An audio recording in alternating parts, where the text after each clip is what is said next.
Welcome to the process of healing. Today is going to be an incredible episode, I'm sure, Mhm. but this is the episode that is the very last episode, but only for season one. We have Right. season two coming up soon. So today, we thought as a team it would be a great idea to discuss reflecting on the healing journey, celebrating the progress, and integrating new perspectives. So we're going to be discussing integration and closure. Yeah, I think this is great. It's so important when you have the end of a season and know that it's not the final end, knowing that we're moving on into season two. It's still important to take those moments to really do a pulse check almost to look at where we come from, where we're going. And it's really celebrating that journey of renewal and the significant milestones that we've made in our healing process, that we made in the process of healing as a podcast. Yeah. I know that we usually have a bit of a discussion before we get into Enjoy the Ride segment, but I would like to go ahead and do the Enjoy the Ride segment because I have a couple of questions that I thought of that I would like for us to discuss. I know that you've got some things that you want to discuss too. So I'm going to go ahead and do the Enjoy the Ride segment. This is the last one for season one. Yeah. So it feels just like yesterday I was sitting here, raw and exposed, sharing the deepest parts of myself with a faceless audience. I remember the trembling hands, the heart pounding like a drumbeat in my chest. But with each episode, with each shared story and question, something incredible happened. We built a community, experiences woven together with threads of resilience and hope. It's like we were all lost at sea, clinging to pieces of driftwood. And then, one by one, we found each other. We shared stories of storms and shipwrecks, of fear and despair. But in the darkness, we discovered a light, a flicker of hope that grew brighter with every shared experience. I've learned that healing isn't linear, it's more like a winding path with unexpected detours and breathtaking vistas. There have been moments of doubt when the storm clouds seemed to gather again. But then I remember our community, the strength we found in each other, and the journey. Today, as I sit here reflecting on this incredible adventure, I feel a sense of peace. The wounds still bear scars, but they're fading, replaced by vibrant colors of growth and resilience. We've weathered storms together. We've emerged stronger, wiser, and more connected than ever before. And as season one closes, I carry with me gratitude for this shared journey, for the courage of those who shared their stories, for the compassion of those who listened, and for the magic of human connection that has transformed us all. Oh, I love that, David. And I have to tell you, I just really respect you being able to share these deeper parts of yourself and be so open to sharing more of your story and the stuff that's happened and how you've healed from it throughout this Enjoy the Ride segment in our podcast. Like it's just been so beautiful to that window into your soul, I have to tell you. And I admire that about all of us because we all have, in one way or another, we've gotten so many questions for the It Takes Courage segment. We've gotten so many slays for the Survivor Slay segment. We've got to share pieces of ourselves and our vulnerability, the things that we used to maybe be embarrassed to speak of. Mhm. And damn it, we're saying it. We're saying the hard things and we're providing a place for people to also share the hard things. And I'm just so overwhelmed with the way that this season has went. And to share it with one of my best friends too has been incredible. So part of that the Enjoy the Ride segment was my way of showing gratitude toward you and the listeners and the speakers that we've had on, Becky and Jason. If people are not following us on our social medias, we go live on different platforms, especially TikTok, and we would love for you all to check it out. But we've really built a beautiful community, and it's growing more and more every day. What's been so great about all of this is that the community that we're building is of individuals with all of us just have our own journeys we're on. We've all come from different places, and yet we just have that care and respect for each other, and just that welcoming aspect of knowing that we're all survivors, that the burdens that we carry are big, but together it makes the load smaller. And that, as you said, the wounds bear scars, but they're fading. And that the brightness, the light is really starting to shine through. So, shifting a little bit past the gratitude part of this, even though I know that it's going to be talked about several times throughout this episode, Mhm. but shifting it more toward closure and the healing side of closure. To me, seeking closure means wanting to resolve the unfinished emotions and Mhm. questions about a past situation, often a relationship or a loss. I found that it's a desire to understand why it happened and to find a sense of resolution and acceptance. Mhm. And I'm glad you're bringing this up, because while we're talking about the end of season one, we also recognize that closure, integrating your life into a new normal, is a part of everyone's healing journey. And so we're able to talk about it in the sense of season one of a podcast. But when people, and all of us do this, where you look at your life and you think about, this part of it is ending, I'm ready to move on to the next step, the next part of my healing journey. Yeah, it's really important to think about that from a personal perspective. And I like that we're talking about how to help someone with that for themselves. I think we've talked a lot this season in the podcast about self awareness and being able to recognize the triggers, like how to regulate your emotions, how to establish boundaries. And like you said, we've just had some really great guests who have come on who have helped us with that.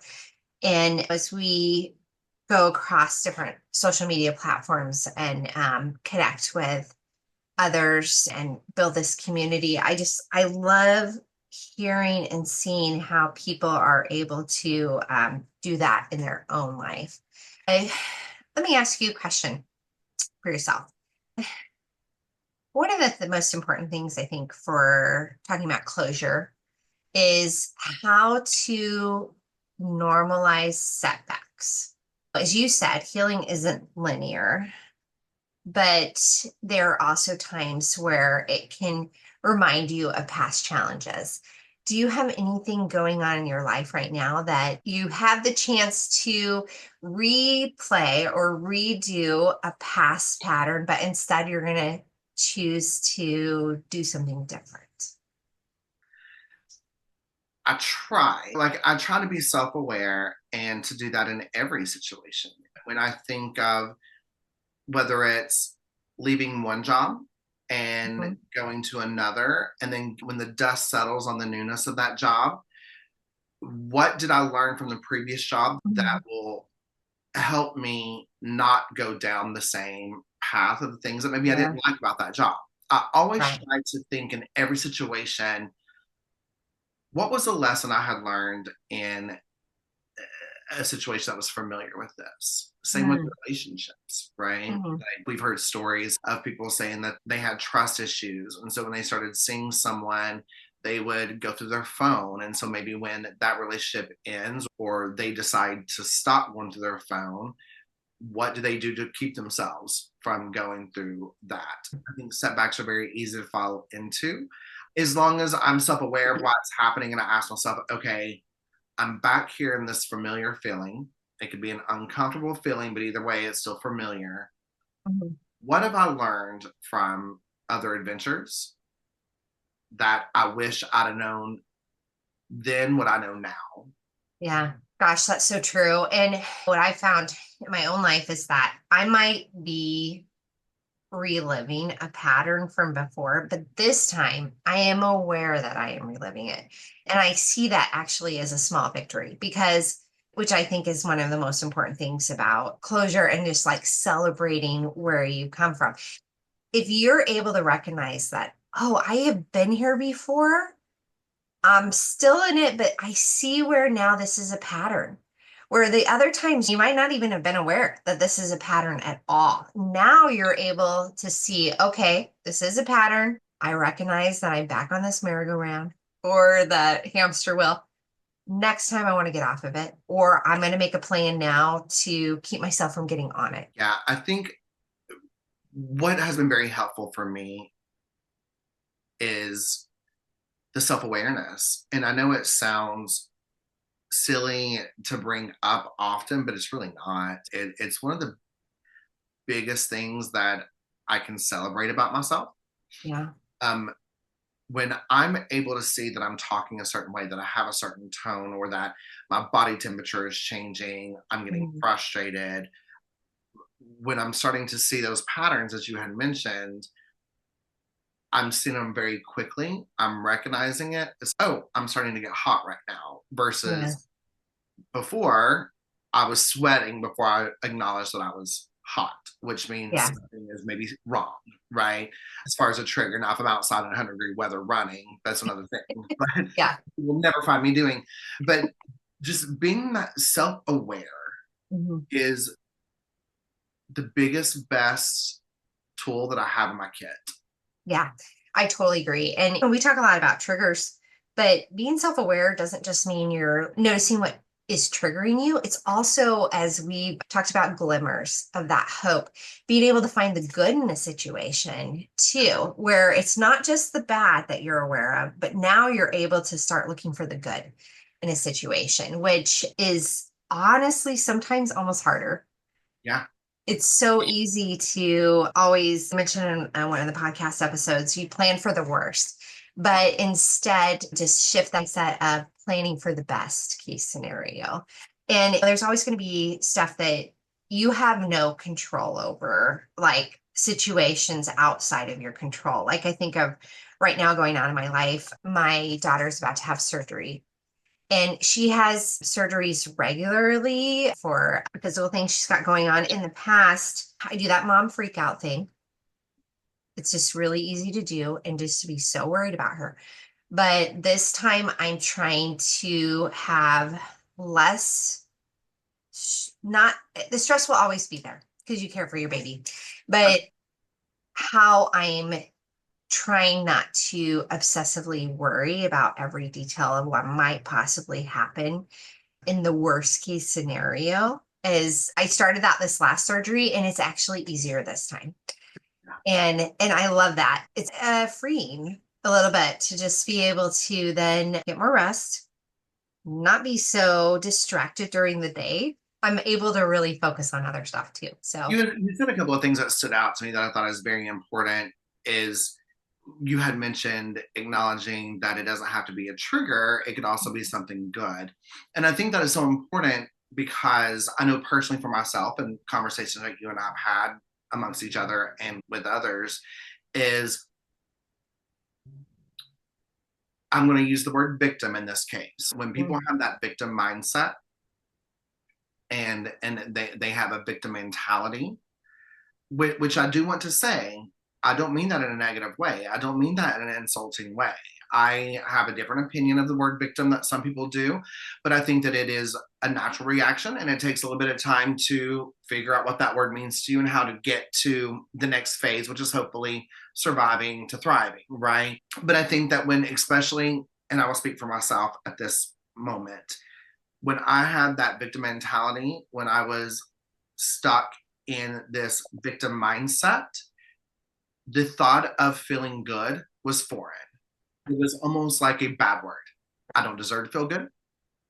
Shame on me for feeling good. There are other people that are having to deal with my trauma and I'm feeling good right now. What if they're not feeling good right now and I am and they're having to deal with my luggage? Shame on me. It is a bad word.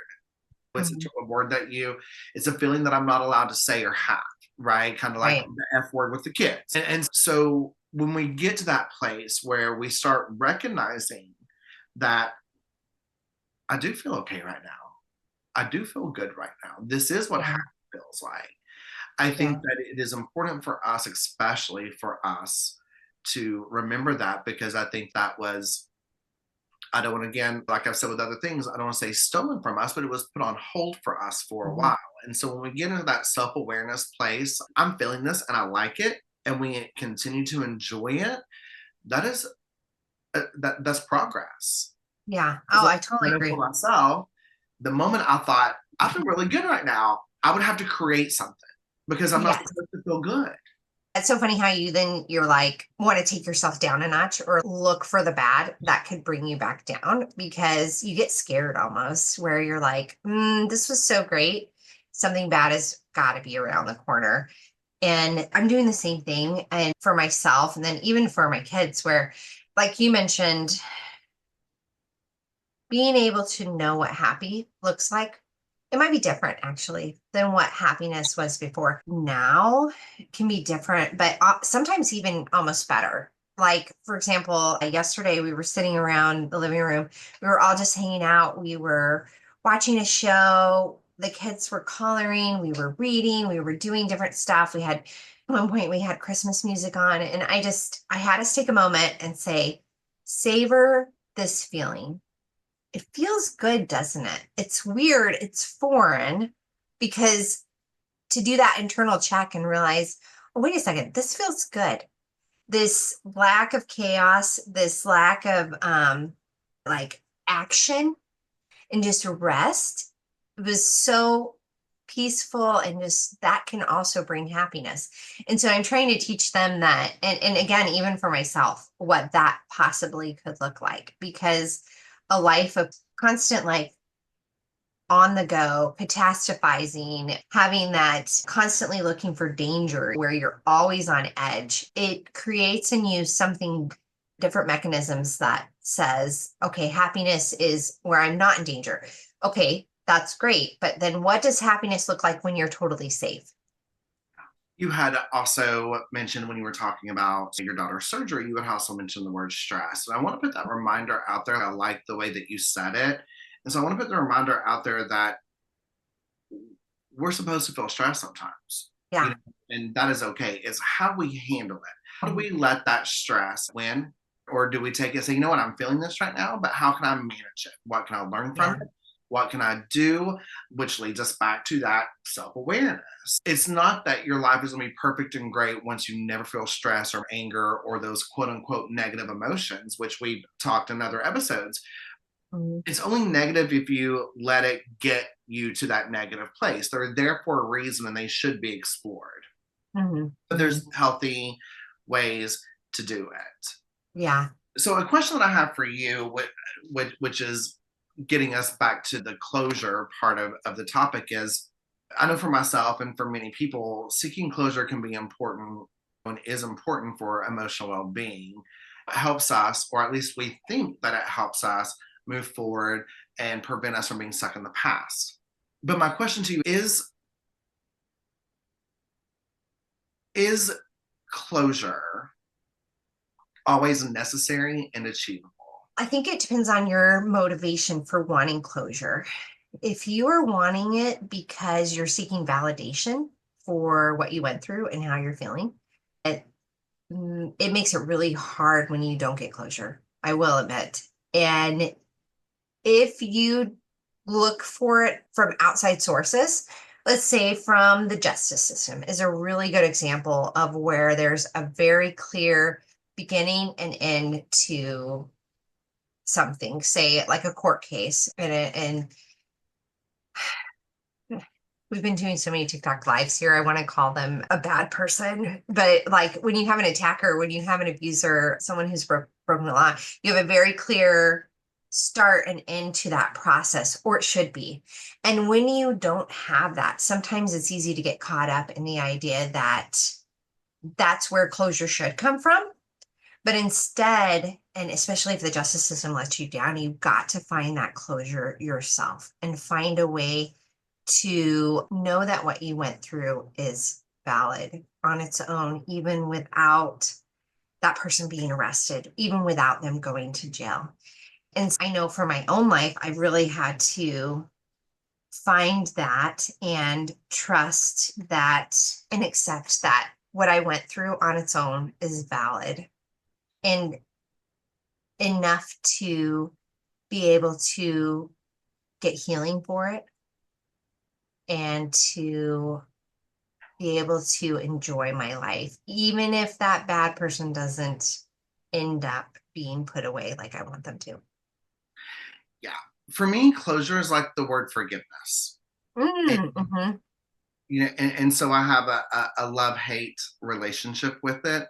And I think that what I have found for myself is that I want to put the word closure into a bucket, right? Like Mm, these are things that I'm done with. yeah, I've found solace, I'm done with it.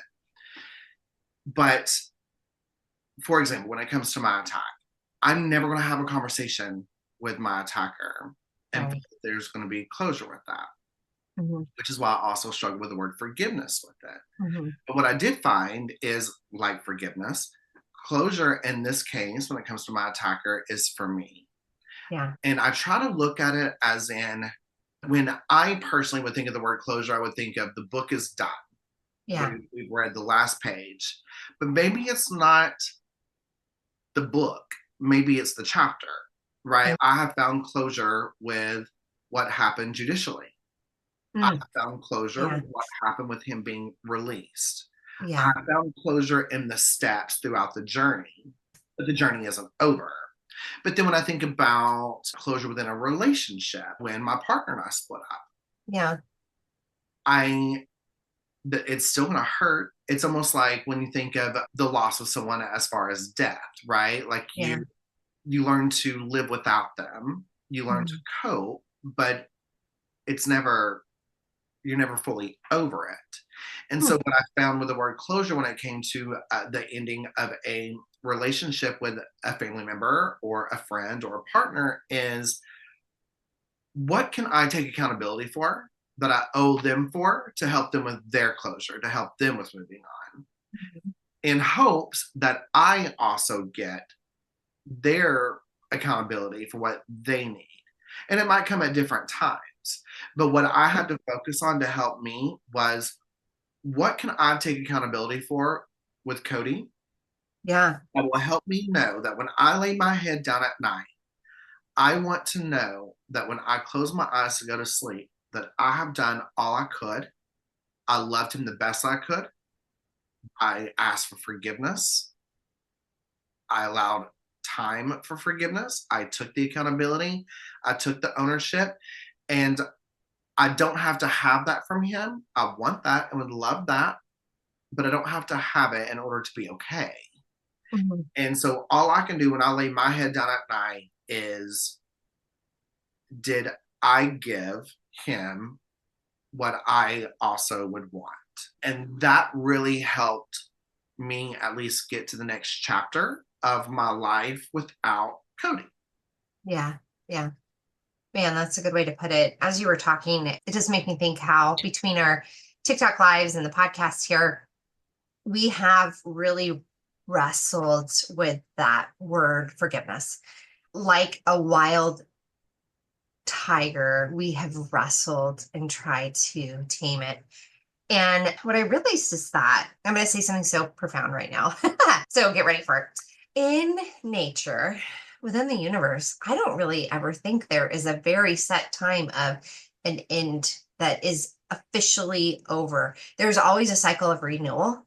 There are endings, but it always leads into something else. And it's like nature's always giving another chance in a slightly different way or in a totally different way. But there is always, I think, the idea of forgiveness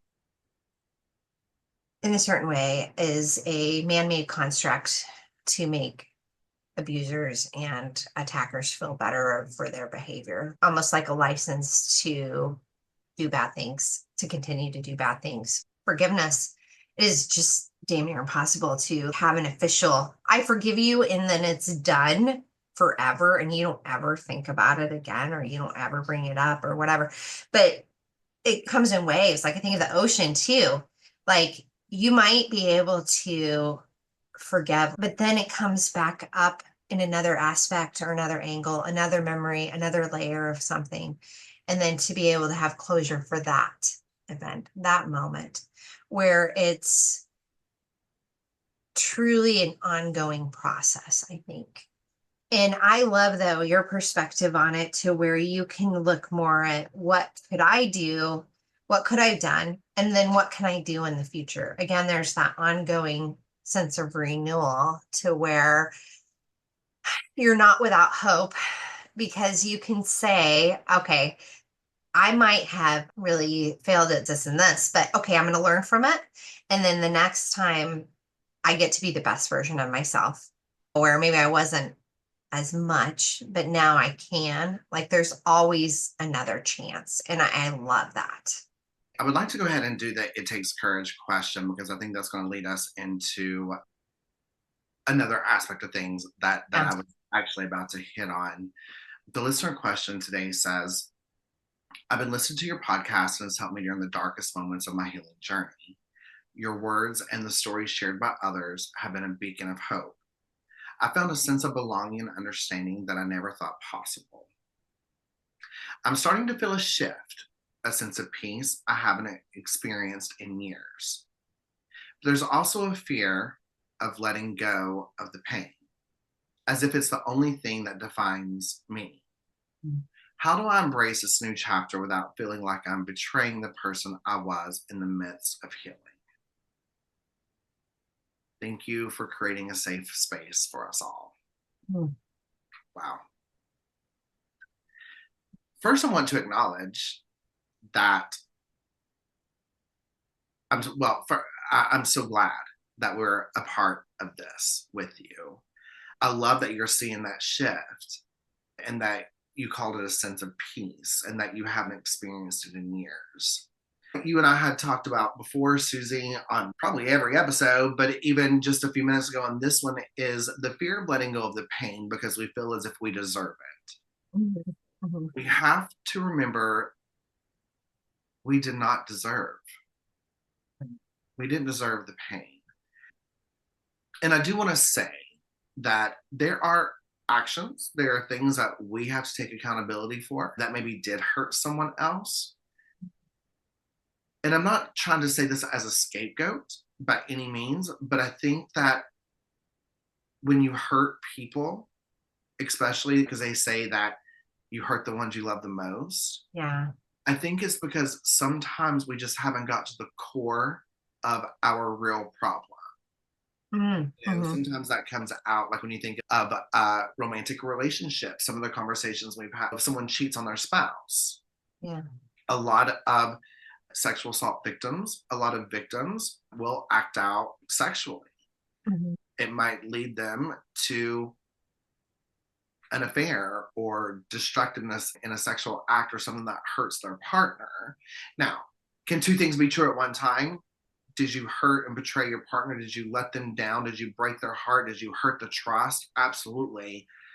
But would that have happened if you got more to the core of the problem, or could you prevent it from happening again if you got Mhm. to the core of that problem? And I think that's why a lot of people will go to, we always want to say, he cheated on you or she cheated on you. Why didn't you just leave them? Why are you trying therapy? They cheat on you. I can never forgive that.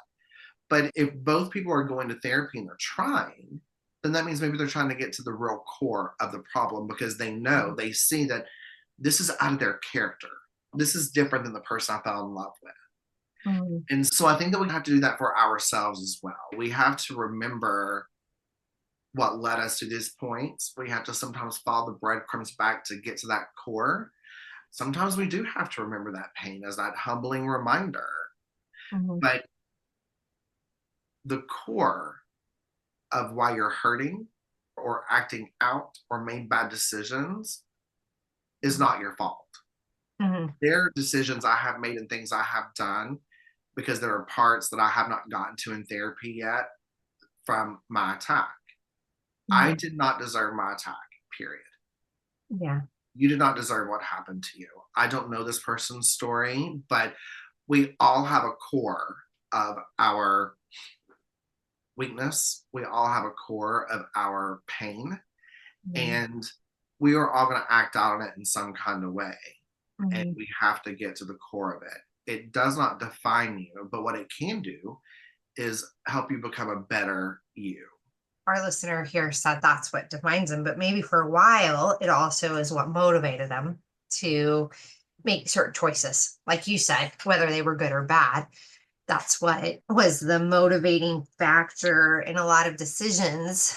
And now, when you let go of that pain, or I know for me, there was a while where I just had intense anger towards the things that happened to me. And that's what motivated me to seek justice. But I told my husband at one point, I'm like, Sean, what do I do if I don't have that anger anymore?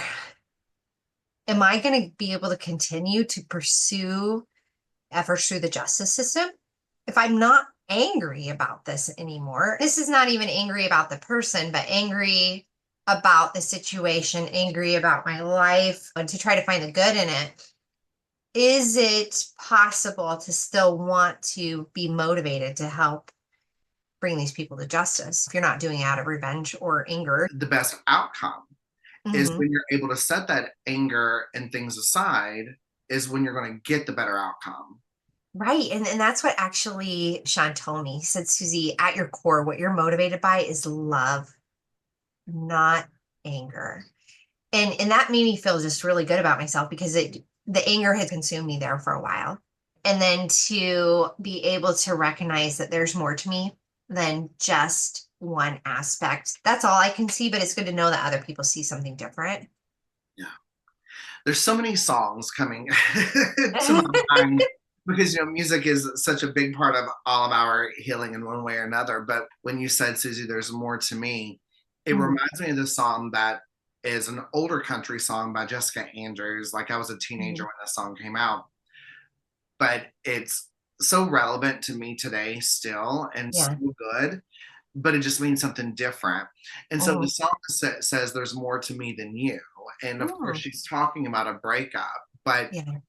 and I've been able to relate to it through breakups. But Mhm. then, but when I listen to it now and I say, There's more to me than you, I mean that as in, even though my attacker was a stranger to me, he was attached to me. His Yeah. fingerprints were all over me. I Mhm. became the shadow over under him. Yeah. He was empowering. He was high up. He was looking down on me in Mhm. my mind. Yeah. I was the shadow. Mhm. And so it just makes me think of that song. If you all haven't listened to it, you totally Yeah. should. I would like to say the person that wrote this question and said, how do I embrace this new chapter without feeling like I'm betraying the person I was in the midst of healing? Mhm. I think you owe it to the person that you are in the midst of healing to celebrate who you are today and what you overcome because it's a better you. It's what your inner child was pushing you to do. It's what your inner voice, all these things were pushing and reminding you to do. It's what your supporters and your allies were saying that you deserve. I think you're doing a disgrace to not celebrate who you're becoming in the healing. Almost like you might be betraying yourself, but you're not. In fact, you are honoring and really valuing yourself and your journey, what you've been on. I think of it like a cocoon, right? So you have this caterpillar that makes this cocoon and comes out and flies. Is the caterpillar maybe going to look back, or is the butterfly going to maybe look back on its time in the cocoon, hypothetically speaking, or back when it was just a caterpillar? Mhm. Absolutely. But it's not betraying the caterpillar that it used to Right. be. It's Yeah. because of the caterpillar that it used to be is why it's the butterfly that it is now. And so that's what I want to say to this person is you're not betraying them by celebrating and acknowledging who you've become. You've become that person because of them and for them. And by them, I mean yourself. Yeah. Absolutely, I think that you should celebrate it.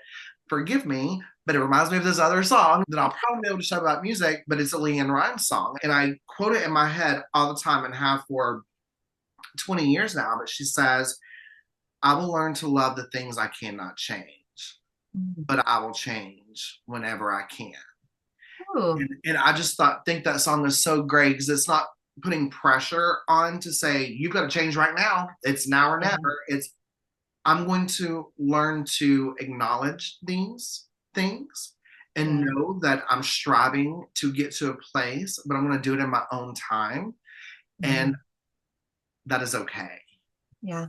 Yeah. And I'm going to listen to that song today. I'm going to listen to those two songs today when we're done recording. I got some driving around doing. They're going to be in my playlist. Yeah.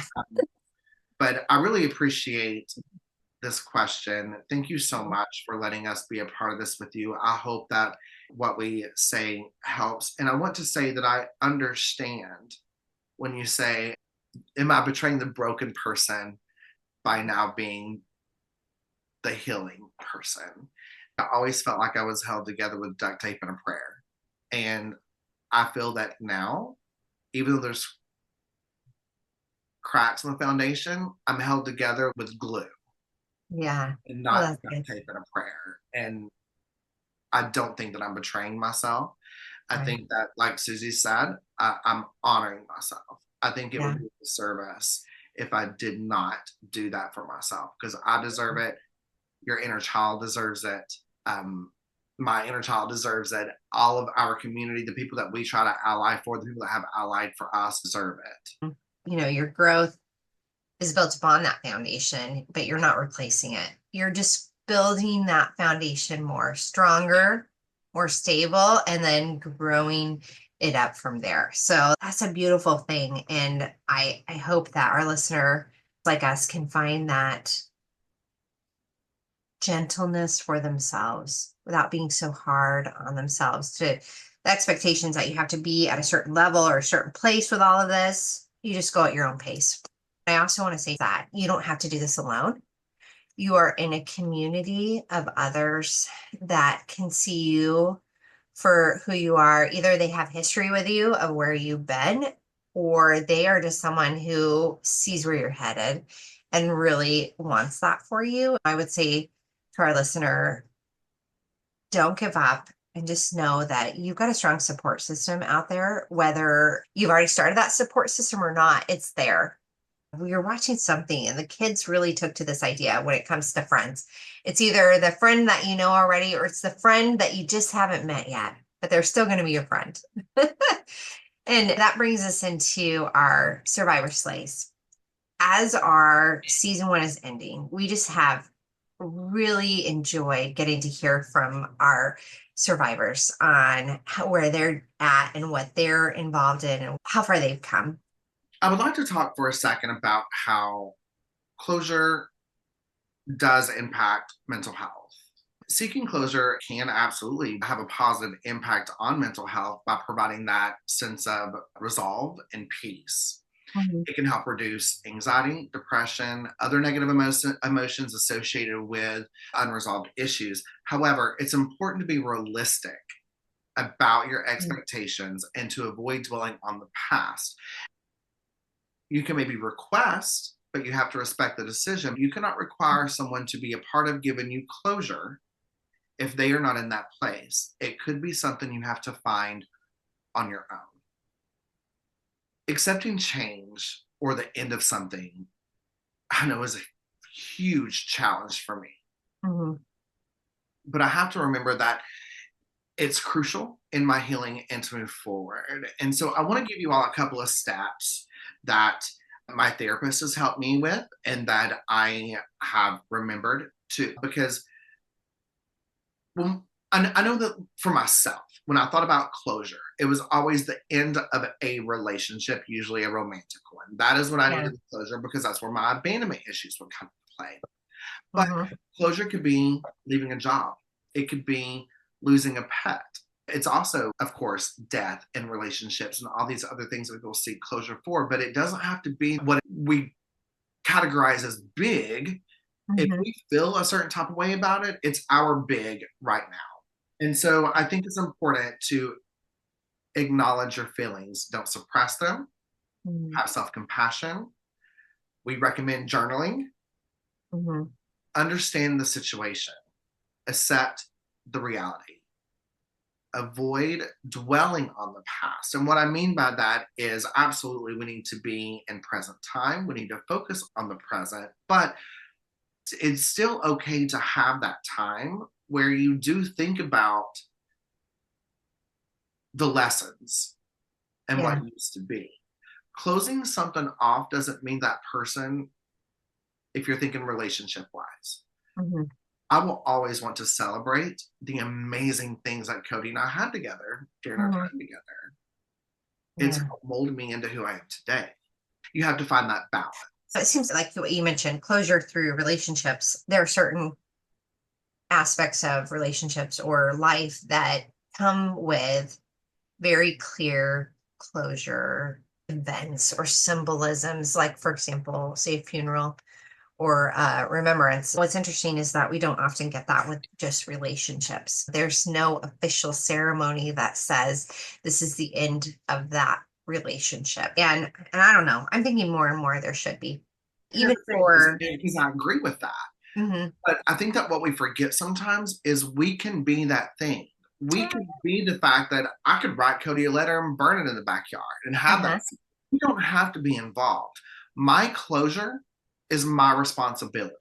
Mm. Mhm. And just like we talk about our triggers are our responsibility, Yeah. my closure, my peace, my moving forward is my responsibility. Could I ask someone that I'm departing from to be a part of that with me? To, hey, can we maybe just have a nice conversation where we're just saying goodbye to each other? Uh-huh. Absolutely, we can do that. Yeah. But we don't have to have it to move forward. And we cannot expect that from them. Yeah. If they want to give that to you as a last gift, perfect. Celebrate that. Do it. But you were not owed that, not by them. You owe yourself that. That's really good. That's great because what ends up happening is that the control, the power ends up, you recognize that you do have it. It reverts back to you where you don't have to wait on the timing of that other person. It's really about the choices that you make and for your own life. Because who knows? Someone may contact you 3 years from now and say, I still feel this open wound and I want to have a conversation with you. It is okay for you to say, you know what? I'm past that. And your closure and your journey without me is not my responsibility any longer. We got to a fork in the road and you went Yeah. one way and I went another. I don't owe you this closure and conversation. If I Hmm. choose to gift it to you, that's perfect and great too. Hmm. But you cannot have the expectation, nor should they, that you were owed this. Yeah. Man, I love that. As I mentioned, some of the things that I have written down, some of the steps I've written down that my therapist and I went over, I'm going to re-mention a couple of those. So, step number one is to acknowledge the feelings, which we've already discussed. Mhm. Step number two is to understand the situation, which we've discussed. Then, step three is to practice self care, prioritize your health, engage in hobbies, and spend times with loved ones. And what I want to add to the spending time with loved ones is you need to be a loved one for yourself. We forget that, yes, I need to surround myself with people that love me, support me, but I need to love and support me too. Of course, always seek help. Therapists, Susan and I, life coach, our communities, and set goals. Focus on the future. Embrace the new opportunities. It all takes time, but we just have to be patient with ourselves and allow the time to grieve and loss. But I found that following these strategies gradually healed me and helped me move forward to renew my sense of hope and optimism. I love that. From there, Susie, I think it would be a great time to maybe go into the Survivor Slay and end season one on a lovely note. Oh, I love that. I totally agree. And we've just had the best people who have reached out, our survivor community. I just love connecting with them and seeing how throughout the season. Not only have we been able to share our stories, but this has given a chance our listeners to share some of theirs. And we always encourage you, our listener, to write in, to DM us, to even email any of your wins, your slay the days that you want to share. So we have just a really great one here for you. This person is anonymous, but what they said is, I just want to express my sincere gratitude for this season of the process. Your podcast has been such an incredible source of support and inspiration during my healing journey. I've learned so much about the importance of self-compassion and allowing myself to feel my emotions without judgment. The concept of enjoying the ride has been a game changer for me. It helped me focus on the present moment and finding joy in the little things, even amidst the challenges. Thank you for creating such a safe and supportive space for healing. Absolutely. I love, love, love that. So we have actually a couple more survivor slays that we'd love to share with people. And we're going to take that onto our TikTok and Facebook and even our other social media platforms where we want to just continue the celebration there. So be on the lookout for those during this week as we share our podcast. But what I want to end with our motivational quote today on is the idea that healing doesn't mean forgetting the past or erasing the impact of trauma. It's about learning to live with it in a way that no longer defines you. And as you move forward, just remember this: you're not alone. Healing takes time, and you have the power to heal.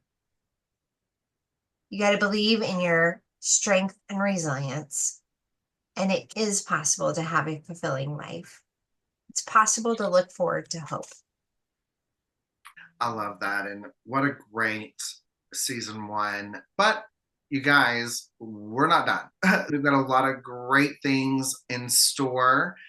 And I just appreciate all of you. I can't wait to put out some of the survivor slays that we did not get to that came in later in the season. They're just showing so much gratitude and so much appreciation. Thank you all for letting Susie and I be a part of your healing journey.